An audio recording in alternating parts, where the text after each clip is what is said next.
Sudden ಆಗಿ ಬಗ್ಗಿ ಆನೆ ಕಣ್ಣಿಂದ ತಪ್ಪಿಸ್ಕೊಂಡ್ ಬಿಡ್ತಾರೆ. ಆನೆ ನೋಡ್ ಫೋಕಸ್ ಏನ್ ಮಾಡ್ತಾ ಇರುತ್ತೆ, ಅಲ್ಲಿಂದ ತಪ್ಪಿಸ್ಕೊಂಡು ಸೈಲೆಂಟ್ ಆಗಿ ಒಂದು ಮರದ ಹಿಂದೆ ಹೋಗ್ಬಿಡ್ತಾರೆ.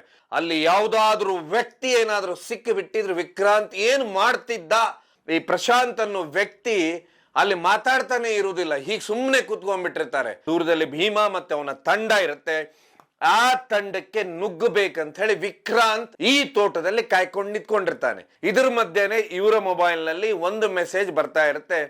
ಅದೇನಂತ ಹೇಳಿದ್ರೆ, ಅಲ್ಲಿಂದ ಏರ್ ಡಿಸ್ಟೆನ್ಸ್ ಅಂತ ಹೇಳಿದ್ರೆ 2 ಕಿಲೋಮೀಟರ್ ಅಲ್ಲಿ ಭೀಮಾ ಮತ್ತೆ ಅವನ ತಂಡ ಇದೆ. ಭೀಮನಿಗೆ ಸುಮಾರು ಅಭಿಮಾನಿಗಳಿರ್ಬೋದು, ಆದ್ರೆ ಭೀಮಾ ಆನೆಯಿಂದನೇ ಇಷ್ಟೆಲ್ಲ ಬೇಲೂರು ಭಾಗದಲ್ಲಿ ಡಿಸ್ಟರ್ಬ್ ಆಗ್ತಾ ಇದೆ ಅನ್ನುವಂಥದ್ದು ಸುಮಾರು ಜನ ಹೇಳ್ತಾರೆ. ಮಾನ್ಯ ವೀಕ್ಷಕ, ಅಳಿದು ಉಳಿದವರು ಕಂಡಂತೆ ಸ್ವಾಗತ ಸುಸ್ವಾಗತ. ನೋಡಿದ್ರಲ್ಲ ವಿಡಿಯೋ ಏನಂತ ಹೇಳಿ, ಒಂದಾನೆ ಓಡ್ತಾ ಇದೆ, ಸೇಮ್ ಕರಡಿ ತರ ಇದೆ, ಮುಂದೆ ಸಿಬ್ಬಂದಿಗಳಾದ್ರೆ ಮುಂದೆ ಓಡ್ತಾ ಇದ್ದಾರೆ ಜೋರಾಗಿ. ಸಡನ್ ಆಗಿ ಡಿಸ್ಟರ್ಬ್ ಆಯ್ತು. ಹಾಗಾದ್ರೆ ಏನಿದು ಕತೆ? ಅದಕ್ಕಿಂತ ಮೊದಲು ಒಮ್ಮೆ ವಿಡಿಯೋ ನೋಡಿ. ಆ ವಿಡಿಯೋ ನೋಡಿದ ಕೂಡಲೇ ಯಾಕೆ ಇವರು ಓಡ್ತಾ ಇದ್ದಾರೆ, ಏನಾಗಿದೆ ಅನ್ನುವಂತ ಘಟನೆ ನಾನು ನಿಮಗೆ ಹೇಳ್ತೇನೆ.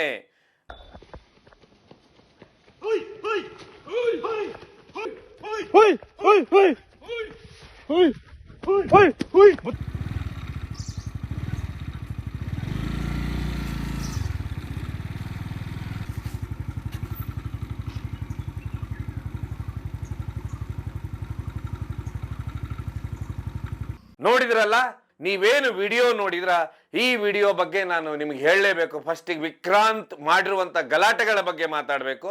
ಯಾಕಂದ್ರೆ ಗರಡಿ ಮತ್ತೆ ವಿಕ್ರಾಂತ್ ಇಬ್ರು ಸರಿಸಮಾನವಾಗಿದ್ರು. ಹಾಗಾದ್ರೆ ಈಗ ನೋಡಿದಂತ ಏನು ವಿಡಿಯೋ ಇದೆ, ಇದು ನಿಮಗೆ ಡಿಸೆಂಬರ್ 2024 31 ತಾರೀಕಿಗೆ ಎಲಿಫೆಂಟ್ ಟಾಸ್ಕ್ ಫೋರ್ಸ್ ಅಂತ ಹೇಳಿದ್ರೆ ಏನು ಜಿಲ್ಲಾ ಆನೆ ಕಾರ್ಯಪಡೆ ಅಂತಿದೆ ಅಂತ ಹೇಳಿದ್ರೆ, ಇದು ಹಾಸನ ಜಿಲ್ಲೆಗಿದೆ ಈ ಪಡೆ ಇದೆ.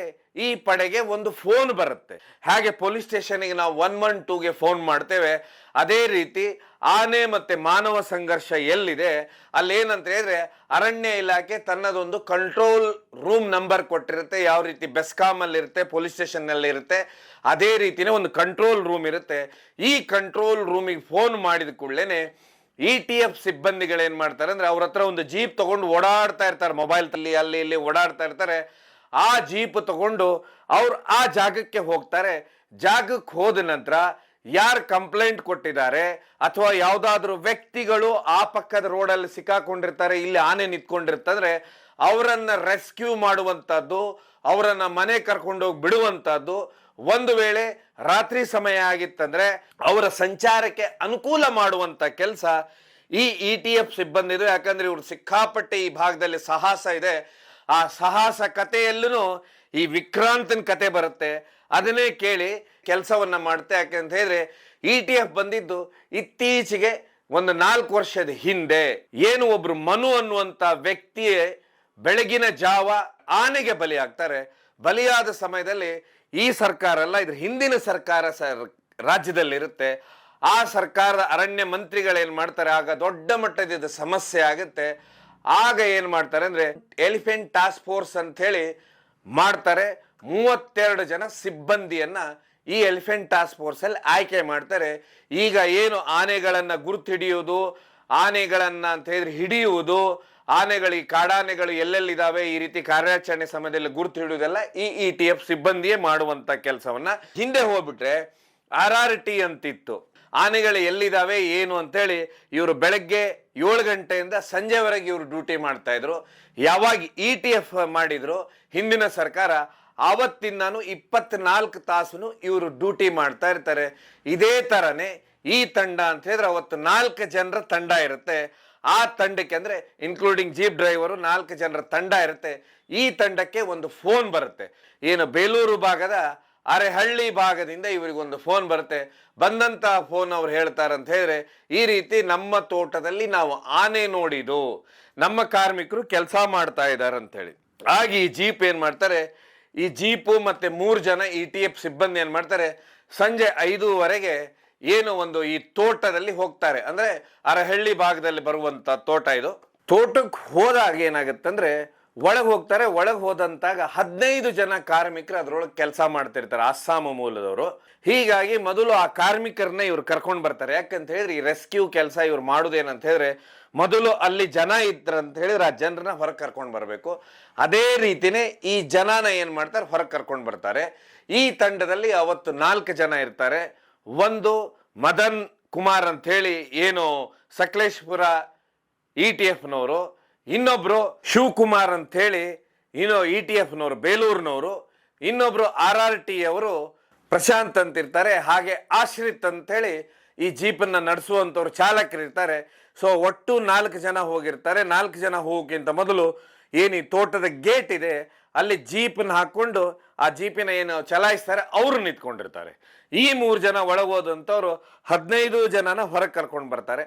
ಹೊರಗೆ ಕರ್ಕೊಂಡು ಬಂದು ಆನೆನ ಹುಡ್ಕೊಂಡು ಹೋಗ್ತಾರೆ. ಯಾಕಂದ್ರೆ ಪೂರ್ತಿ ತೋಟ ಖಾಲಿ ಆಗುತ್ತೆ. ತೋಟ ಖಾಲಿ ಆದ ನಂತರ ಆನೆ ಹುಡ್ಕೊಂಡು ಹೋದಂತ ಸಮಯದಲ್ಲಿ ಏನಾಗುತ್ತೆ ಎಲ್ಲೂ ಗೊತ್ತಾಗೋದಿಲ್ಲ. ಯಾಕಂತ ಹೇಳಿದ್ರೆ ನಿಮ್ಗೆಲ್ಲ ಗೊತ್ತು, ಕಾಫಿ ತೋಟದಲ್ಲಿ ಒಂದು ಎಲ್ ಶೇಪ್ ರೋಡ್ ಇರುತ್ತೆ ಅಂತ ಹೇಳಿದ್ರೆ ಈ ಟ್ಯಾಕ್ಟ್ರು ಗಿಕ್ಟ್ರು ಅವ್ರದ್ದೇನು ಸಾಮಾನ್ ಇದೆ ಅದು ಎತ್ಕೊಂಡು ಬರುವಂತದ್ದು.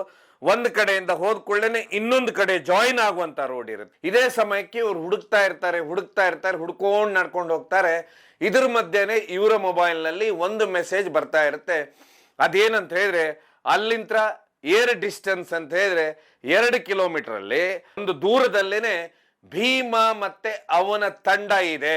ಭೀಮನಿಗೆ ಸುಮಾರು ಅಭಿಮಾನಿಗಳಿರ್ಬೋದು. ಆದ್ರೆ ಭೀಮ ಆನೆಯಿಂದನೇ ಇಷ್ಟೆಲ್ಲ ಬೇಲೂರು ಭಾಗದಲ್ಲಿ ಡಿಸ್ಟರ್ಬ್ ಆಗ್ತಾ ಇದೆ ಅನ್ನುವಂಥದ್ದು ಸುಮಾರು ಜನ ಹೇಳ್ತಾರೆ. ಯಾಕಂದ್ರೆ ಭೀಮನಿಗೆ ಯಾವಾಗ ಮದ ಬರುತ್ತೆ, ಮದ ಬಂದ ಕೂಡಲೇನೆ ಅಲ್ಲಿ ಬೇರೆ ಗಂಡಾನೆಗಳನ್ನ ನಿಲ್ಲಿಕ್ ಬಿಡುದಿಲ್ಲ ಅವನು. ಯಾಕಂತ ಹೇಳಿದ್ರೆ ಇನ್ನೊಂದು ಆನೆಗೆ ಮದ ಬಂದ್ಬಿಡ್ತಂದ್ರೆ ಆ ಆನೆಗೆ ನಿಲ್ಲಿಕ್ ಬಿಡುದಿಲ್ಲ, ಅವನು ಓಡಿಸ್ತಾ ಇರ್ತಾನೆ, ಅವನಿಗೆ ಹೆದರಿ ಓಡಾಡಬೇಕಾಗತ್ತೆ. ಹೀಗಾಗಿ ಮದ ಬಂದಂತ ಕಾನಳ್ಳಿ ಕುಳ್ಳ ಎಲ್ಲಾದ್ರೂ ಚದರಿ ಜನರ ಮೇಲೆ ದಾಳಿ ಮಾಡ್ತಿರ್ತಾನೆ, ಇಲ್ಲ ಹೆದರಿಸ್ತಾ ಇರ್ತಾನೆ, ಇಲ್ಲ ವಿಕ್ರಾಂತ್ ಎಲ್ಲಾದ್ರೂ ಹೋಗಿ ಹೆದರಿಸ್ತಾ ಇರ್ತಾನೆ. ಅದೇ ರೀತಿನೇ ಮೊನ್ನೆ ಏನು ಸುಶೀಲಂನವ್ರ ಮೇಲೆ ದಾಳಿ ಮಾಡದಂತ ಟಸ್ಕರ್ ಆನೆ ಇದೆ, ಆ ಆನೆನು ಆ ಭೀಮ ಅಲ್ಲಿಂದ ಓಡಿಸ್ಬಿಡ್ತಾನೆ. ಯಾಕಂತ ಹೇಳಿದ್ರೆ ಮದದಲ್ಲಿದ್ದಾಗ ಭೀಮನ್ಗೆ ಏನು ಮದ ಬರುತ್ತೆ, ಮದ ಅವನು ಪೂರ್ತಿ ಅಂತ ಹೇಳಿದ್ರೆ ಅಲ್ಲಿರುವಂತ ಹೆಣ್ಣಾನೆಗಳು ಏನಿದಾವೆ ಅವನ ಕಂಟ್ರೋಲ್ ಅಲ್ಲಿ ತಗೊಳ್ಬೇಕಂತ ಹೇಳಿ ದೊಡ್ಡ ಮಟ್ಟದ ಫೈಟ್ ಮಾಡ್ತಾನನ್ನುವಂಥದ್ದು ದೊಡ್ಡ ಮಟ್ಟದ ಸುದ್ದಿ. ಯಾವಾಗ ಭೀಮನಿಗೆ ಮದ ಬರುತ್ತೆ ಅದೇ ಸಮಯದಲ್ಲಿ ಈ ಭಾಗದಲ್ಲಿ ಸಾವು ನೋವುಗಳು ಹೆಚ್ಚಾಗ್ತಾವೆ. ಇದು ತುಂಬಾ ಬಲ್ಲ ಮೂಲಗಳಿಂದ ಬಂದಿರುವಂತದ್ದು. ಎಕ್ಸ್ಪರ್ಟ್ಸ್ ಹೇಳಿರೋ ಪ್ರಕಾರ ಭೀಮ ಇನ್ನೊಬ್ಬರ ಮೇಲೆ ದಾಳಿ ಮಾಡುದಿಲ್ಲ, ತುಂಬಾ ಸೌಮ್ಯ ಸ್ವಭಾವ, ತೋಟಗಳನ್ನ ನಾಶ ಮಾಡುದಿಲ್ಲ. ಆದ್ರೆ ಈ ಭೀಮನಿಂದ ಡಿಸ್ಟರ್ಬ್ ಆದಂತ ಆನೆಗಳೇನಿದಾವೆ ಆ ಆನೆಗಳ ಸಮಸ್ಯೆ ಅಂತ ಹೇಳಿದ್ರೆ ಅವು ಊರೊಳಗೆ ಬಂದು ಸಮಸ್ಯೆ ಸೃಷ್ಟಿ ಮಾಡಿಬಿಡ್ತಾವೆ. ಇದು ಈಗ ದೊಡ್ಡ ಸಮಸ್ಯೆ. ಅದೇ ರೀತಿನೇ ಭೀಮ ಏನ್ ಏರ್ ಡಿಸ್ಟೆನ್ಸ್ ಅಲ್ಲಿ 2 ಕಿಲೋಮೀಟರ್ ದೂರದಲ್ಲಿ ಭೀಮ ಮತ್ತೆ ಅವನ ತಂಡ ಇರುತ್ತೆ. ಆ ತಂಡಕ್ಕೆ ನುಗ್ಗಬೇಕಂತ ಹೇಳಿ ವಿಕ್ರಾಂತ್ ಈ ತೋಟದಲ್ಲಿ ಕಾಯ್ಕೊಂಡು ನಿಂತ್ಕೊಂಡಿರ್ತಾನೆ. ಏನು ಅರಳ್ಳಿ ಭಾಗದಲ್ಲಿರುವಂತ ತೋಟದಲ್ಲಿ ಅವನು ಕಾಯ್ಕೊಂಡು ನಿಂತ್ಕೊಂಡಿರ್ತಾನೆ. ಹೀಗಾಗಿ ಆ ವಾಸನೆ ತಗೊಂಡು ಅವನು ಅಲ್ಲಿದ್ದಂಥವ್ರ ಮೇಲೆಲ್ಲ ಎಗರಾಡ್ತಿರ್ತಾನೆ ಈ ವಿಕ್ರಾಂತ್. ಹೀಗಾಗಿ ಈ ಟೀಮ್ ಏನ್ ಮಾಡುತ್ತೆ ಅಂತ ಹೇಳಿದ್ರೆ ಏನು ಮದನ್ ಅಂಡ್ ಟೀಮ್ ಇದೆ, ಈ ಟೀಮ್ ಏನ್ ಮಾಡ್ತಾ ಇರುತ್ತೆ ಅಂದ್ರೆ ಹುಡುಕ್ತಾ ಇರ್ತಾನೆ ನಾ ತೋಟದಲ್ಲಿ. ಒಂದು ಕಡೆ ಈ ಸೈಡ್ ಬರ್ತಾರೆ, ಒಮ್ಮೆ ಈ ಸೈಡ್ ಬರ್ತಿರ್ತಾರೆ. ಆಗ ಸಡನ್ ಆಗಿ ವಿಕ್ರಾಂತ್ ಎದುರು ಬಂದ್ಬಿಡ್ತಾನೆ ರೋಡಿಂದ ಕ್ರಾಸ್ ಆಗುವತ್ತಿಗೆ. ಆಗ ಇದ್ರಲ್ಲಿದ್ದಂತ ಮೊದಲನೇ ಸಿಬ್ಬಂದಿ ಏನು ಈ ಮದನ್ ಇದ್ದಾರೆ, ಈ ಮದನ್ ಅನ್ನು ಏನು ವ್ಯಕ್ತಿ ಇದ್ದಾರೆ, ಈ ವ್ಯಕ್ತಿ ಏನ್ ಮಾಡ್ಬಿಡ್ತಾರಂದ್ರೆ ಮೊದಲಿಂದ ಬೇಕಾದಷ್ಟು ಆನೆಗೆ ಡಾಟ್ ಮಾಡಿ ಆನೆ ಒಟ್ಟಿಗೆ ಸುಮಾರು ವರ್ಷಗಳಿಂದ ಕೆಲಸ ಮಾಡೋ ಅನುಭವ ಇರುವುದರಿಂದ ಸಡನ್ ಆಗಿ ಬಗ್ಗಿ ಏನ್ ಮಾಡ್ಬಿಡ್ತಾರಂದ್ರೆ ಆನೆ ಕಣ್ಣಿಂದ ತಪ್ಪಿಸ್ಕೊಂಡ್ ಬಿಡ್ತಾರೆ. ಆನೆ ನೋಡಿ ಫೋಕಸ್ ಏನ್ ಮಾಡ್ತಾ ಇರುತ್ತೆ ಅಲ್ಲಿಂದ ತಪ್ಪಿಸ್ಕೊಂಡು ಸೈಲೆಂಟ್ ಆಗಿ ಒಂದು ಮರದ ಹಿಂದೆ ಹೋಗ್ಬಿಡ್ತಾರೆ. ಇದು ಯಾವತ್ತೂ ಪ್ರತಿ ETF ಸಿಬ್ಬಂದಿಗೆ ತರಬೇತಿ ಬೇಕಾಗಿರುವುದು ಇದೇ ಮುಖ್ಯವಾಗಿ. ತುಂಬಾ ದುರಾದೃಷ್ಟ ಅಂತ ಹೇಳಿದ್ರೆ ಸರ್ಕಾರ ETF ಅನ್ನೋದು ಮಾಡಿಬಿಡುತ್ತೆ 5 ವರ್ಷದ ಹಿಂದೆ. ಆದ್ರೆ ಆ ಸಮಯಕ್ಕೆ ಜನರಿಗೆ ಆಶ್ವಾಸನೆ ಕೊಡುತ್ತೆ, ETF ಮಾಡುತ್ತೆ 24x7. ಆದ್ರೆ ಸಿಬ್ಬಂದಿಗೆ ಸರಿಯಾಗಿ ತರಬೇತಿ ಹಿರಿಯರಿಂದ ಕೊಡಿಸೋದಿಲ್ಲ. ಇದೇ ದೊಡ್ಡ ಸಮಸ್ಯೆ. ಇಲ್ಲಿವರೆಗೂ ETF ಅವ್ರಿಗೆ ಯಾವ ತರಬೇತಿನೂ ಆಗಿಲ್ಲ ಅನ್ನೋದಕ್ಕೆ ಈ ಅನಾಹುತವೇ ಕಾರಣ. ಆಗ ಈ ಮದನ್ ಏನ್ ಮಾಡ್ಬಿಡ್ತಾರಂದ್ರೆ ಇವ್ರಿಗೆ ಅನುಭವ ಇರುತ್ತೆ, ಹೀಗಾಗಿ ಏನ್ ಮಾಡ್ತಾರೆ ಮರದ ಹಿಂದೆ ಸರಿದು ಬಿಡ್ತಾರೆ. ಯಾವಾಗ ಇವ್ರು ಸರಿತಾರೆ, ಇವರು ಫೋಕಸ್ ನಲ್ಲಿ ಇಬ್ರು ಇರ್ತಾರೆ, ಒಂದು ಶಿವಕುಮಾರ್ ಇನ್ನೊಬ್ರು ಪ್ರಶಾಂತ್ ಅಂತ ಹೇಳಿ. ಆಗ ಏನ್ ಮಾಡ್ಬಿಡುತ್ತಂದ್ರೆ ಆನೆ ಇವರಿಬ್ಬರನ್ನ ಬೆನ್ನಟ್ಟುತ್ತಾರೆ. ಅದೇ ನೀವು ಈಗ ವಿಡಿಯೋದಲ್ಲೇ ನೋಡ್ತಾ ಇದ್ರ ಆ ಎಲ್ ರೋಡ್ ನಿಂದ ಏನಾದ್ರ ಹಿಂದೆನೆ ಈ ಮದನ್ ಅನ್ನೋಂಥವ್ರು ಉಳ್ಕೊಳ್ತಾರೆ. ಆನೆ ಓಡ್ತಾ ಇದೆ, ಅಲ್ಲಿ ಶಿವಕುಮಾರ್ ಮುಂದೆ ಓಡ್ತಾ ಇದ್ದಾರೆ, ಪ್ರಶಾಂತ್ ಅವ್ರ ಹಿಂದೆ ಓಡ್ತಾ ಇದ್ದಾರೆ. ಇಬ್ರು ಜೋರಾಗಿ ಓಡ್ತಾ ಇದ್ದಾರೆ. ಇವರು ಸರಿಸುಮಾರು 100ರಿಂದ 200 ಅಡಿವರೆಗೆ ಇವರು ಓಡ್ತಾರೆ ತುಂಬಾ ಸ್ಪೀಡ್ ಆಗಿ. ಆದ್ರೆ ಇವ್ರು ಏನ್ ಮಾಡ್ತಾರೆ, ಕೊನೆಗೆ ಏನ್ ಗೇಟ್ ಅಲ್ಲಿ ಜೀಪ್ ನಿಂತಿರುತ್ತೆ, ಜೀಪಿನ ಪಕ್ಕದಿಂದ ಮರೆ ಆಗ್ಬಿಡ್ತಾರೆ. ಈ ಟ್ರೈನಿಂಗ್ ಏನಂತ ಇದ್ರೆ ETF ಸಿಬ್ಬಂದಿಗೆ ಮೊದಲು ಕೊಡ್ಬೇಕಾಗತ್ತೆ. ಯಾವಾಗ ಮರೆ ಆಗ್ತಾರೆ ಆಗ ಡ್ರೈವರ್ ಏನ್ ಮಾಡ್ತಾರೆ ಅಂತ ಹೇಳಿದ್ರೆ ತಮ್ಮ ಗಾಡಿನ ಬೇಗನೆ ಸ್ಟಾರ್ಟ್ ಮಾಡಿ ಅಲ್ಲಿಂದ ಸರಿದು ಹೋಗ್ಬಿಡ್ತಾರೆ. ವಿಕ್ರಾಂತ್ ಏನ್ ಮಾಡ್ಬಿಡ್ತಾನಂದ್ರೆ ಜೋರಾಗಿ ನೆಲ ಒದಿತಾನೆ, ಒದ್ದಂತವನು ದೊಡ್ಡ ಮಟ್ಟದಲ್ಲಿ ಧೂಳು ಹಾರಿಸ್ತಾನೆ. ತನ್ನ ಸಿಟ್ ಆ ನೆಲದ ಮೇಲೆ ಹೇಗೆ ತೋರಿಸ್ತಾನಂದ್ರೆ ಅವತ್ತಂತ ಹೇಳ್ತಾರೆ ಇಡೀ ನೆಲ ಒಂದು ಅರ್ಧ ಇದ್ದು ಕೆಳಗೆ ಹೋಗ್ಬಿಟ್ಟಿರುತ್ತಂತೆ. ಅದರ ಅರ್ಥ ಅಲ್ಲಿ ಯಾವ್ದಾದ್ರು ವ್ಯಕ್ತಿ ಏನಾದ್ರು ಸಿಕ್ಕಿ ಬಿಟ್ಟಿದ್ರು ವಿಕ್ರಾಂತ್ ಏನ್ ಮಾಡ್ತಿದ್ದ ಅನ್ನುವಂತದ್ದೇ. ಅಂದ್ರೆ ಬರೀ ಒಂದು ಸೊಳ್ಳಲ್ಲಿ ಹೊಡೆದು ಬಿಟ್ಟಿದ್ರೆ ಸಾಕಾಗಿತ್ತು, ಬರೀ ಮೈನ ಹೀಗೆ ಮಾಡಿಬಿಟ್ಟಿದ್ರೆ ಸಾಕಾಗಿತ್ತು. ಆದ್ರೆ ಇವ್ರು ಏನ್ ಮಾಡ್ಬಿಡ್ತಾರೆ ಅಂದ್ರೆ ಅಷ್ಟು ಬೇಗನೆ ಜೀಪ್ ಡ್ರೈವರ್ನ ಬುದ್ಧಿವಂತಿಕೆ ಏನಿರುತ್ತೆ ಆ ನಂತರ ಜೀಪ್ ಅಲ್ಲಿ ನೋಡಿ ಕೂತ್ಕೊಳ್ತಾರೆ. ಈ ಪ್ರಶಾಂತ್ ಅನ್ನೋ ವ್ಯಕ್ತಿ ಅಲ್ಲಿ ಮಾತಾಡ್ತಾನೆ ಇರುವುದಿಲ್ಲ, ಹೀಗೆ ಸುಮ್ಮನೆ ಕೂತ್ಕೊಂಡ್ಬಿಟ್ಟಿರ್ತಾರೆ. ಆಮೇಲೆ ಇವ್ರು ಏನ್ ಮಾಡ್ತಾರೆ, ಅಲ್ಲಿದ್ದಂತ ಮದನ್, ಶಿವಕುಮಾರ್, ETF ಸಿಬ್ಬಂದಿಗಳೆಲ್ಲ ಓಡಿ ಬರ್ತಾರೆ. ಓಡಿ ಬಂದ ನಂತರ ಸ್ವಲ್ಪ ಹೊತ್ತಾದ ನಂತರ ಅವ್ರು ಮಾತಾಡ್ಲಿಕ್ಕೆ ಶುರು ಮಾಡ್ತಾರೆ. ಅದರ ಅರ್ಥ ನಾವಿಲ್ಲಿ ಒಂದು ವಿಷಯನ ನಾವು ಅರ್ಥ ಮಾಡ್ಕೋಬೇಕು. ನಾವೆಲ್ಲ ಇವತ್ತು ನಗರ ಇಲ್ಲೆಲ್ಲ ಇರ್ತೇವೆ, ಆದ್ರೆ ಈ ಆನೆ ಮಧ್ಯೆ ಕೆಲಸ ಮಾಡುವಂತ ಸಿಬ್ಬಂದಿಗಳೇನಿದ್ದಾರೆ ETF ಸಿಬ್ಬಂದಿಗಳು, ಇವ್ರದ್ದು ಸಮಸ್ಯೆವನ್ನ ನೋಡಿದ್ರೆ ನಿಮಗೆ ತುಂಬಾ ಸೂಕ್ಷ್ಮವಾಗಿ ನಾವು ಅಧ್ಯಯನ ಮಾಡಿದಾಗ ನಿಮ್ಗೆ ಅನಿಸುತ್ತೆ ಇವರು ಸಮಸ್ಯೆಗಳು ಹೇಗಿರ್ತಾವಂದ್ರೆ, ಏನು ಗಡಿಯಲ್ಲಿ ಸೈನಿಕರು ಯಾವ ರೀತಿ ಇರುತ್ತೆ ಅಂದ್ರೆ ಗಡಿ ಭಾಗದಲ್ಲ ಆ ಸೈನಿಕನಿಗೂ ಇವನು ಮನುಷ್ಯ ಇವನ ಹೆಸರು ಹೀಗಿರ್ಬೋದು ಅಂತ ಗೊತ್ತಿರುತ್ತೆ, ಮುಂದೆ ಇರೋ ಸೈನಿಕನಿಗೂ ಈ ಮನುಷ್ಯ ಇವನ ಹೆಸರು ಹೀಗಿರ್ಬೋದು ಅಂತ ಗೊತ್ತಿರುತ್ತೆ, ಅವನಿಗೂ ಹೆಂಡತಿ ಮಕ್ಕಳಿದ್ದಾರೆ ಇವನಿಗೂ ಹೆಂಡತಿ ಮಕ್ಕಳದ್ದು ಇದ್ದಾರೆ ಅಂತ ಗೊತ್ತಿರುತ್ತೆ. ಆದ್ರೆ ETF ಸಿಬ್ಬಂದಿಗೆ ಅವ್ರ ಮನುಷ್ಯರಂತ ಅವ್ರಿಗೆ ಗೊತ್ತಿರುತ್ತೆ, ಆದ್ರೆ ಮುಂದೆ ಇರೋ ಪ್ರಾಣಿಗೆ ಗೊತ್ತಿರೋದಿಲ್ಲ ಇವರು ಮನುಷ್ಯರು, ಇವ್ರ ಕುಟುಂಬ ಇರುತ್ತೆ, ಇವ್ರ ತಂದೆ ತಾಯಿ ಇರ್ತಾರೆ ಅನ್ನುವಂಥದ್ದು ಗೊತ್ತಿರೋದಿಲ್ಲ. ಹೀಗಾಗಿ ಇಬ್ಬರು ಮಧ್ಯಾಹ್ನ ಅಂಡರ್ಸ್ಟ್ಯಾಂಡಿಂಗೇ ಇರುವುದಿಲ್ಲ. ಇಲ್ಲಿ ಈ ಅಂಡರ್ಸ್ಟ್ಯಾಂಡಿಂಗ್ ನ ಇದ್ರ ಬಗ್ಗೆ ತರಬೇತಿ ಕೊಡಬೇಕಾಗಿದ್ದು ಸರ್ಕಾರದ ಕೆಲಸ. ಸರ್ಕಾರ ಇದನ್ನ ಎಲ್ಲೋ ಒಂದ್ ಕಡೆ ಸುಮಾರು ಜನ ಆ ಭಾಗದಲ್ಲಿ ಹೇಳೋ ಪ್ರಕಾರ ಅಂದ್ರೆ ನಾವು ಸುಮಾರು ಜನರನ್ನ ಭೇಟಿ ಆಗಿದಾಗ ನಾವು ಮಾತಾಡ್ತೇವೆ, ಅವ್ರು ಹೇಳಿದ್ದಂತ ಹೇಳಿದ್ರೆ ಇವರಿಗೆ ತರಬೇತಿನೇ ಇವತ್ತಿನವರೆಗೆ ಪ್ರಾಪರ್ ವೇದಲ್ಲಿ ಆಗಿಲ್ಲ. ಇದನ್ನ ಸರ್ಕಾರ ಮೊದಲು ಮಾಡ್ಬೇಕಾಗತ್ತೆ ತರಬೇತಿ ಕೆಲಸವನ್ನ. ಇಲ್ಲ ಅಂತ ಹೇಳಿದ್ರೆ ಈ ರೀತಿಯ ಘಟನೆ ಎಲ್ಲಾದ್ರೂ ಆಯ್ತು ಅಂತ ಹೇಳಿದ್ರೆ ಅಲ್ಲಿ ಏನಾದ್ರೂ ಸಮಸ್ಯೆ ಸೃಷ್ಟಿ ಆಯ್ತಂದ್ರೆ ಅದಕ್ಕೆ ಉತ್ತರ ಕೊಡೋರು ಯಾರು? ಯಾಕಂದ್ರೆ ಹಿಂದೆ ಈ ರೀತಿ ಭಾಗದಲ್ಲಿ ಸುಮಾರು ಸಮಸ್ಯೆಗಳಾಗಿದ್ದಾವೆ.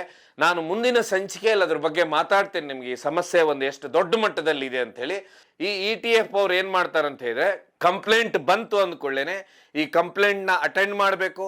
ಅಟೆಂಡ್ ಮಾಡಿ ಯಾರು ಕಂಪ್ಲೇಂಟ್ ಮಾಡಿರ್ತಾರೆ ಅವರೊಟ್ಟಿಗೆ ಅವರೊಂದು ಫೋಟೋ ತೆಗೆಸ್ಬೇಕು, ಮತ್ತೆ ಆ ಫೋಟೋನ ಅಪ್ಲೋಡ್ ಮಾಡಬೇಕು. ಹೀಗಾಗಿ ಇವರ ಕೆಲಸ ತುಂಬಾ ಕಷ್ಟದಾಯಕವಾಗಿರುತ್ತೆ. ಇದೆಲ್ಲದಕ್ಕಿಂತ ಹೆಚ್ಚಾಗಿ ಇವತ್ತು ಆನೆ ಟ್ರ್ಯಾಕರ್ಸ್ ಅಂತ ಹೇಳಿದ್ರೆ ಈ ಸಂಪೂರ್ಣವಾಗಿ ಬಿಕ್ಕೋಡು ಭಾಗದಲ್ಲಿ ಇವತ್ತೇನು ಕಾರ್ಯಾಚರಣೆ ನಡೀತಾ ಇದೆ, ಇವರು ಪೂರ್ತಿಯಾಗಿ ಅಂತ ಹೇಳಿದ್ರೆ ಆನೆ ಕಾರ್ಯಾಚರಣೆಯನ್ನು ಯಾವ್ಯಾವ ಆನೆಗಳು ಎಲ್ಲಿದ್ದಾವೆ ಏನಿದಾವೆ ಅಂತೇಳಿ ಹುಡುಕ್ತಾ ಇದ್ದಾರೆ. ಇದೆಲ್ಲದಕ್ಕಿಂತ ವಿಶೇಷ ಅಂತ ಹೇಳಿದ್ರೆ ಇವರಿಗೆ ಹುಡುಕುವುದಕ್ಕೆ ವರವಾಗಿ ಫಲಿಸಿರುವುದಂದ್ರೆ ಈ ಭಾಗದಲ್ಲಿ ಬರುತ್ತಿರುವಂತ ತುಂತುರು ಮಳೆಗಳು. ಯಾಕಂದ್ರೆ ಒಂದು ವೇಳೆ ಈ ಸಮಯ ಕಾರ್ಯಾಚರಣೆ ಮಾಡೋ ಸಮಯದಲ್ಲಿ ಮಳೆ ಬರಲಿಲ್ಲ ಅಂದ್ರೆ ಆನೆಗಳ ಹೆಜ್ಜೆಗಳು ಎಲ್ಲಿದಾವಂತ ಗೊತ್ತಾಗುವುದಿಲ್ಲ. ಈ ಕಾರ್ಯಕ್ರಮವನ್ನು ಮುಗಿಸ್ತೇನೆ. ಕಾರ್ಯಕ್ರಮ ನೋಡಿದ್ದಕ್ಕೆ ಧನ್ಯವಾದ.